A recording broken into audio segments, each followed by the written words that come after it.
Hello everyone, greetings for the day. We are here to present possible solutions for the challenges faced by Juice Perfect with respect to its shipping strategy. Next slide, please.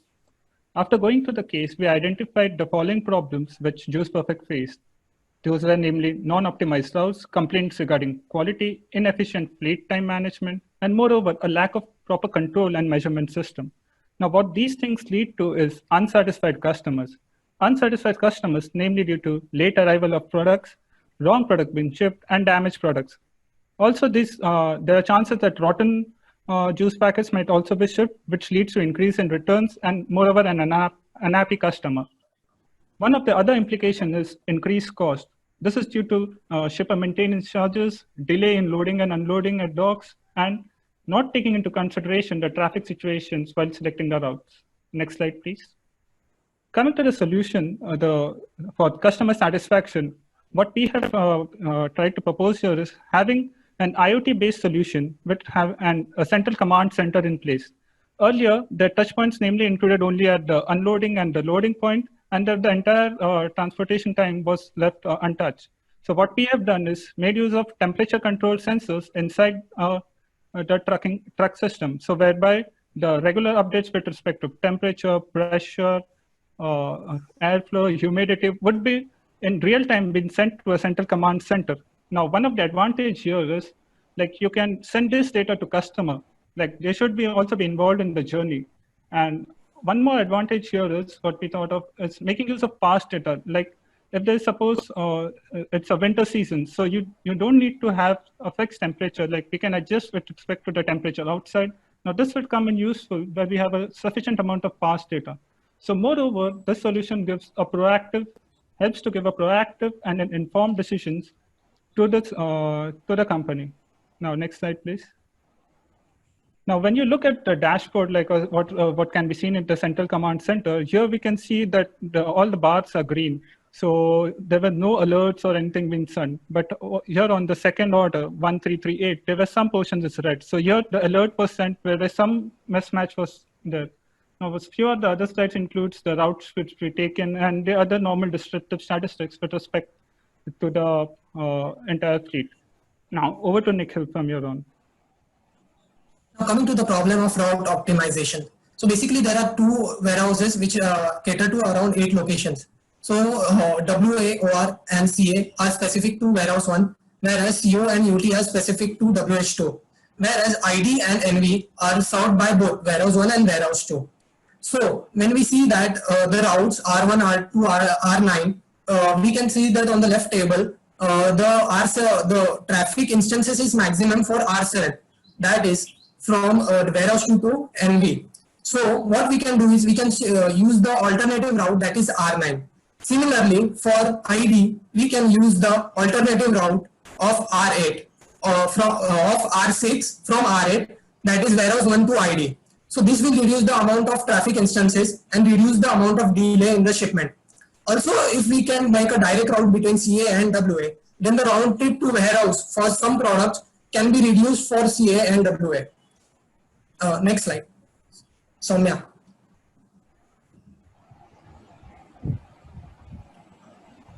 Soumya? So one of the major reasons for delay in shipments is loading and unloading time. So here we propose two solutions. Either we can make changes in the work process or in the equipment. So in work processes, we have geo-docking. It is basically a combination of geofencing and dynamic dock planning. So when the vehicle is in the vicinity of docking area, then the plan or the customer will get an alert in S form, and then they can provide the docking station, and the driver will also get this information. Second one is bigger shipments. Bigger shipments score better in terms of docking efficiency. In equipments, we have a rolling floor, so that will automate the process of docking and loading and unloading. Second is location of weighing bridge. It should be close to the load station. Third, automation of the documents, because documentation consumes a lot of time of the driver, so that entire process can be automated and made paperless. Next slide. For minimizing shipping breakdowns, first we will see the maintenance checkup of Juice Perfect is currently performed yearly. Because of this, there are many mid breakdowns leading to delay in delivery of the shipment, increase of repairing and manpower costs. To reduce the number of breakdowns, the following needs to be implemented. We can perform the maintenance checks quarterly based on the distance traveled, whichever comes first. Driver training. Training the driver about etiquettes and optimal driving conditions can reduce the wear and tear of vehicles and road accidents. Fleet management software. Using the data from the sensors in the vehicles, we will perform a fleet analysis to decide when the service is required. Those steps will help in reducing the fuel cost by 20 to 40%. To summarize the solution, to overcome the challenges in quality complaints, non-optimized routes, low fleet uptime, and lack of control and measurement systems, we have done the following. For customer satisfaction, we have implemented an IoT sensor and devices mainly for GPS tracking and temperature monitoring.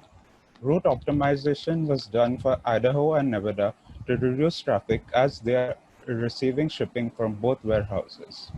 Focus on work process efficiency and equipment upgrade and handling was done to reduce the loading time. Breakdowns can be handled by implementing management software, driver training, and regular maintenance.